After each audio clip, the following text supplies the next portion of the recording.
Hi, my name is Ariel and welcome to Mermaid Musings. So this video is going to be your January astrology forecast for 2022. I know I'm pretty late uploading this, but I have that thing we've all been trying to avoid since 2020 and I feel awful. But I'm still here making this video for y'all because I figure better late than never, right? As per usual, I have a bunch of timestamps down below so you can skip to wherever you need to go in the video if you're watching this later in the month.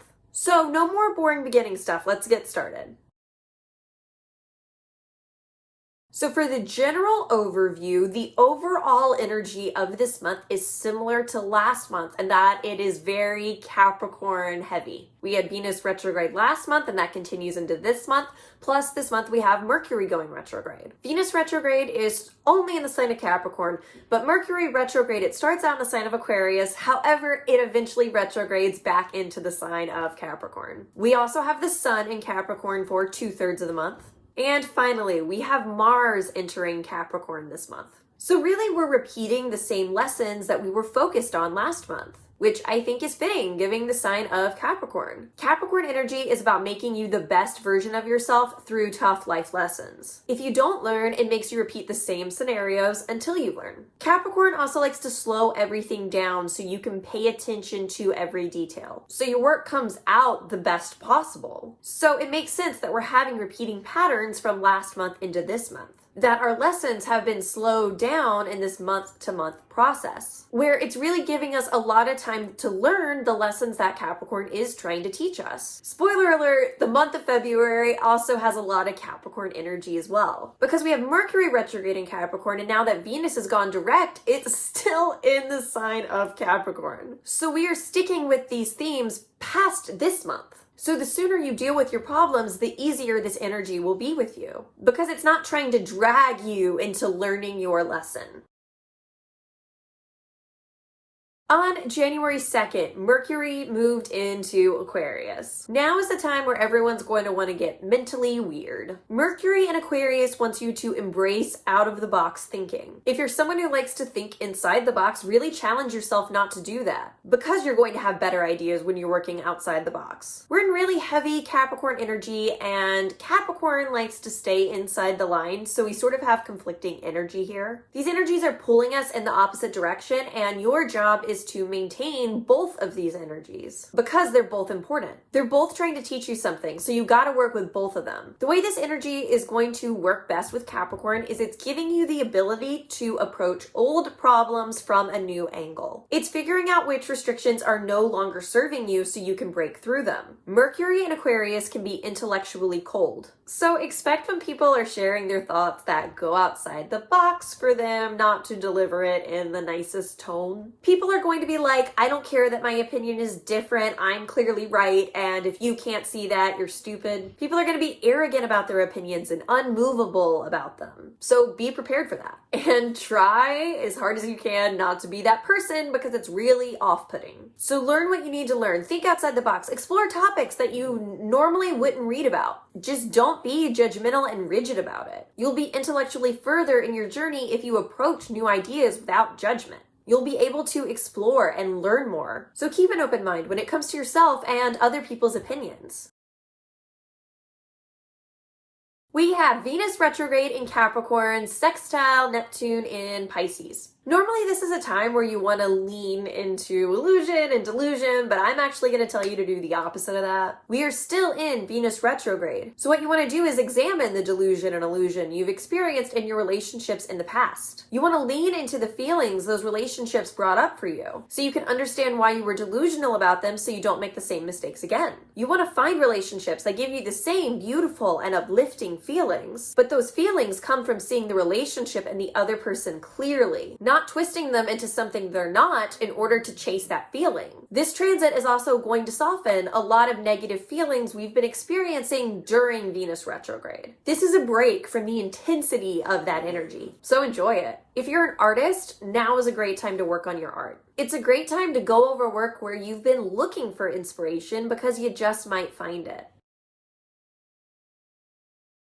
We have the Sun in Capricorn conjunct Venus retrograde in Capricorn. This is a good time to find our self-confidence in our relationships. That it's okay to have our own independence and self-confidence in our relationships. That doesn't get shaken by other people. Even in relationships, we still have to know who we are independent of other people. You can't get so caught up in other people that you lose yourself. So this transit wants you to reflect on when you have done that in past relationships. When you've lost yourself in another person, because it wants you to never do that again. It wants you to realize that you're good enough on your own. So that when people come into your life with the intent of changing you for their own benefit, you recognize what you're doing and you don't go along with it. This transit is trying to show you the importance of setting boundaries in your relationships, which is something that Venus retrograde in Capricorn is trying to teach you in general. But this is a time where it's really narrowing in our focus on this. So people who take away from your self-confidence instead of helping you to build it up aren't people that you need in your life.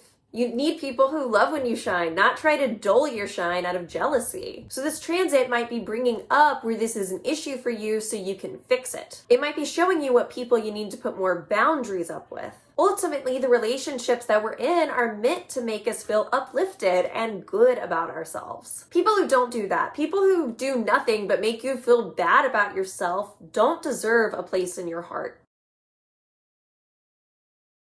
We have the Sun in Capricorn, sextile Neptune in Pisces. This is lovely, lovely energy, some of the best energy of the month. It's calming down some of the more intense energy we have been experiencing. So this is sort of like a break before we get back into the intense energy. I would take this time to rest, relax, and do something fun and creative. If you're an artist, once again, use this time to create art. Your creative process might be a little bit slower than you're normally used to, but that's okay. Capricorn is making sure you're really paying attention to the art you're creating. So you're really focused and immersed in it so your art comes out better. If you're not an artist, still do something creative, like sitting down and watching interesting movies or reading a book. Allowing yourself to be immersed in that artistic experience is going to be good for you. We have Mars in Sagittarius square Neptune in Pisces. So right after we get this nice relaxing energy, it's immediately followed up by some harsh energy. It's going to be hard to get task accomplished, which is part of why it's better to lean into that relaxing energy of taking a break. Whatever goal you're trying to take care of during this time isn't going to go well. You're going to find yourself stuck and having a hard time moving forward. In whatever way you do move forward, it's probably not going to go as planned. Sagittarius and Pisces are both mutable signs, so they can both lean into this chaotic energy. So you have chaotic energies coming into conflict with one another. Also, Neptune is delusion, so you're going to be delusional about whatever you're trying to accomplish. You're not going to be able to see your goals clearly, so you're not going to know how to directly go after them, which again leads into this all over the place energy. So even if you do manage to accomplish something, you're going to be all over the place while you do it, and you're going to be stressed about it. You're going to keep getting distracted by other things. So you might be working on tons of projects all at once and not fully finishing them. So if you're someone who's more direct in your actions, this is going to be frustrating energy for you. So that's why, unless you have something that you absolutely have to get done at this time, I wouldn't worry about it. I would just use this time to give yourself a break. Mercury goes retrograde in the sign of Aquarius. So we're taking this eccentric, out-of-the-box thinking and we're going back over it. We're taking those brand new thoughts and ideas we've been having and revisiting them. When new ideas come to fruition, they obviously aren't fully thought out because they're new. So this retrograde is giving you the opportunity to fully think those thoughts out, to bring those thoughts to completion. So take your weird ideas and figure out how to make them realistic, how to make them tangible ideas that can actually come to fruition. I'm going to talk more about this transit in my Mercury retrograde full breakdown. So if you want to see when that pops up, be sure to subscribe if you haven't already and click the bell icon so you can get notified when I post. We have the Sun in Capricorn conjunct Pluto in Capricorn. This is an intense look at your self-confidence. The Sun is self-confidence and Pluto is the most deep, intense, transformational planet of the zodiac. So this is actually one of the best times of the year to transform our self-confidence. Pluto is all about death and rebirth. So this is a great time to get rid of parts of our confidence that are no longer serving us. So what parts of your ego aren't good for you? Do you have too much of an ego where you think you're better than other people? Because I hate to break it to you, but you aren't. Do you need to gain power and control over other people because your ego can't handle it when you aren't in control? Those are the kind of issues you need to be working on. Because if you use your ego as a weapon, you're going to face consequences for doing that. The only person you have power and control over is yourself, and you need to learn that. On the other hand, if you struggle finding your self-confidence, if you struggle utilizing your ego, now's a great time to work on that skill. Pluto is trying to hand you power, so you better take it instead of running away from it. If you try running away from your personal power, Capricorn's gonna teach you a harsh life lesson for trying to run away. It wants to bring you back, so you're forced to reclaim your power. So don't be afraid of embracing your power. While it can be scary once you do, you're going to be met with a rewarding feeling because you're truly able to embrace your self-confidence. On January 17th, we have the full moon in Cancer. This is a doozy of a full moon. Full moons are filled to the brim with emotions. It's in the sign of Cancer, which is super emotional, but it also has an opposition to Pluto and a trine to Neptune, which of course Pluto rules Scorpio and Neptune rules Pisces. So we have a lot of water energy being directed into this full moon. It's honestly the energy we need though, given the intensity of the sign of Capricorn this month. So this full moon in Cancer is grounding energy. We need this so we don't get so lost in the sign of Capricorn that we lose our emotions. Cancer is all about our roots, our home, and our family life. So don't get so sucked into your goals, so sucked into what you're trying to achieve that you neglect your emotions and where you came from and where you go home to every night. It's important that we allow ourselves to be alone at home where we can fully submerge ourselves into our emotions. When we don't allow ourselves to do that, those emotions fester and pop up at inopportune moments. They affect us in ways that we don't like. So then we try to suppress them even more because we associate feelings with negative consequences and actions. But then this pattern continues and you dig yourself even farther into an emotionally unhealthy state. Capricorn understands that you have to work hard, that you have to dedicate your time and your energy in order to achieve something great. But it sometimes forgets to rest. The full moon is reminding you to rest. You have to rest and recharge in order to be productive. You have to have a balance of both. This full moon in Cancer is trying to give you that balance. It's trying to remind you not to neglect your emotional nature, because that's a huge part of what makes you who you are. Now, the full moon's opposition to Pluto is a tricky transit. Oppositions tend to be where we swing from one extreme to another. So we're swinging from intense Pluto energy to sweet and sensitive moon energy. So either way we go, we're going to have to deal with our emotions. They're inescapable. So you want to bring that depth into your sensitivity. If you don't incorporate both, then emotionally, you're not going to feel good. You're not going to be able to handle either energy. So instead of swinging back and forth from one type of emotion to another, allow yourself to feel everything all at once. That's what's going to help you. We also have this trine to Neptune in the mix, which is all about dissolving boundaries. So it's removing all boundaries from your emotions. So yes, it is possible to feel everything all at once. And with a trine, it's easy to work with this energy. So it isn't hard removing boundaries. Neptune is naturally going to do that for you. So take full advantage of that opportunity. Don't get in your own way. Allow your emotions to take over and flow where they want to flow. You know how it's easier to swim with the current than to fight against it? That's the energy of this full moon. On January 18th, Uranus stations direct in Taurus. So the planet of rebellion, uniqueness, and eccentricity is finally moving forward. So all those traits are finally getting to outwardly express themselves. If you look at the house where Uranus is currently transiting in your natal chart, that's where you're going to have upheaval in your life, where you're going to have unexpected changes. Uranus retrograde was sort of muting this energy, but now it's full steam ahead. There's nothing holding Uranus back from doing what it wants to do. So embrace sudden changes when it comes to Taurus themes in general, but especially what house Taurus occupies in your natal chart.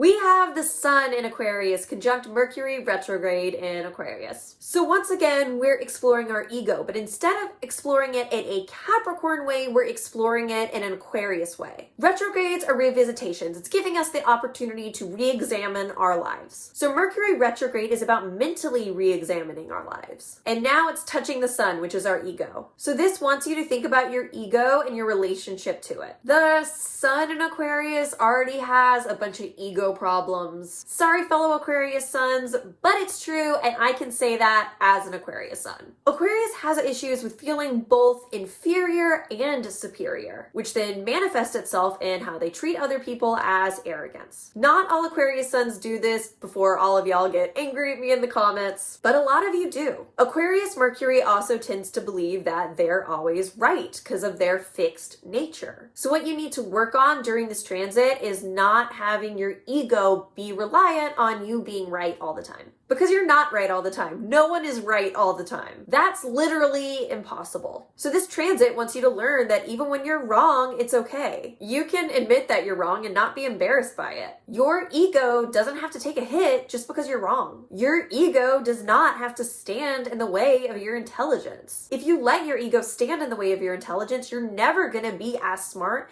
as you have the potential to be. So get out of your own way. When you're willing to admit that you're wrong, when you're willing to change your mind, you're going to keep intellectually growing. But you have to be willing to detach your ego from your thoughts and your beliefs in order to do that.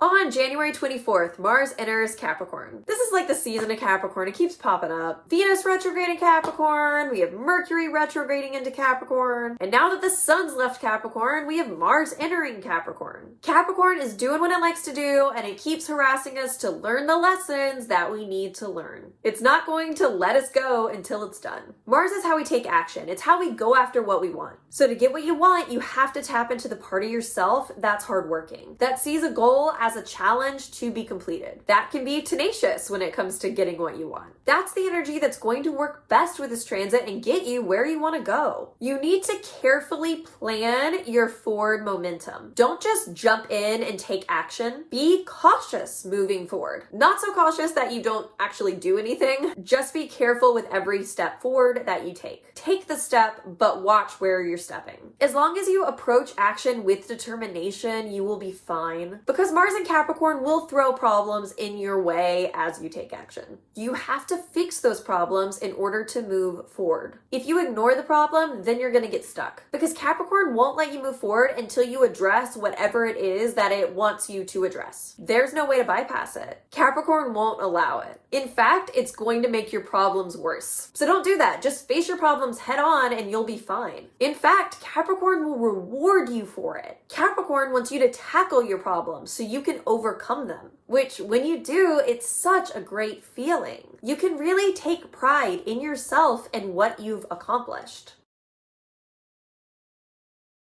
We have Mercury retrograde conjunct Pluto in Capricorn. This is probably one of the more important transits of the month. Mercury is already in retrograde, which is revisiting past events and actions, how we previously used to think, which is different than how we think now. It's in Capricorn, which is harsh life lessons, and it's conjunct to Pluto, which is all about depth, death, and rebirth. So we're getting rid of how we used to think about something and completely replacing it with something new. But that something new is better. So while it might feel painful to let go of how you used to think about things in the past, Capricorn is ultimately trying to build you a better future. In this case, it's teaming up with Pluto to force you into that better future by bringing death and destruction to what no longer serves you. Wherever you've been fighting Capricorn energy, wherever you've been fighting Mercury retrograde, not doing what it wants you to do, this is the time that's going to blow that up for you. So you have no other choice but to do what's in your own best interest. So the more you work with Capricorn and Mercury retrograde over this month instead of fighting against them, the easier this transit will be on you.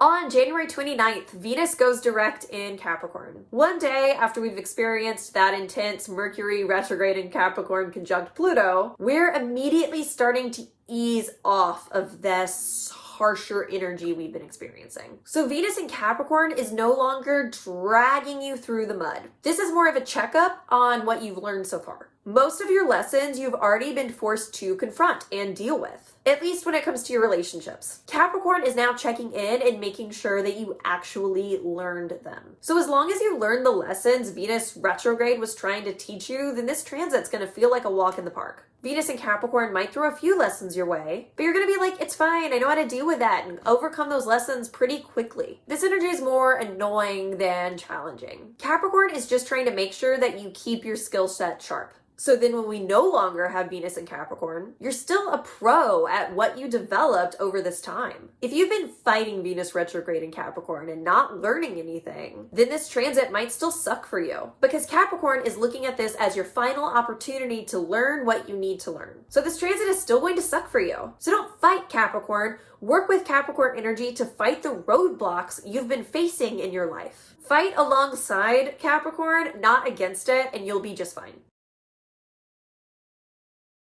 Last transit of the month, we have the Sun in Aquarius square Uranus in Taurus. This is an interesting transit because Aquarius is ruled by Uranus, but yet it's square to Uranus in the sign of Taurus. So this is super eccentric, chaotic energy, but not in the way that Aquarius likes. It's sort of throwing a wrench in Aquarius's way. Expect unexpected changes that you don't exactly like, that throw a wrench in your plans. Whatever happens, just go along with it. Don't try to fight it. Fighting it's not going to do any good. It's just going to frustrate you more because you can't change it no matter what you do. So what you have to do is just accept that the situation sucks and there's absolutely nothing you can do about it. Sometimes you can't fix things, and this was one of those things. So don't worry or stress about whatever happens, because that's going to ruin your mood. Take a minute to process what's happening and then move on. So that's it. If you liked this video, please do me a big favor and be sure to like and subscribe below if you aren't already. I'm also going to do a prediction video over the entire year of 2022, so be sure to watch out for that. I've also got Mercury retrograde video coming up. Plus, I do these videos every single month, so if you liked this video, there are plenty more of them coming. Also, be sure to follow me on social media. Those are all linked down below as well. On my Instagram, I talk about transits a lot, which I assume you're into as you just watch the entirety of this video. Once again, thank you so much for watching, and I hope you have a wonderful month of January and don't get sick like me.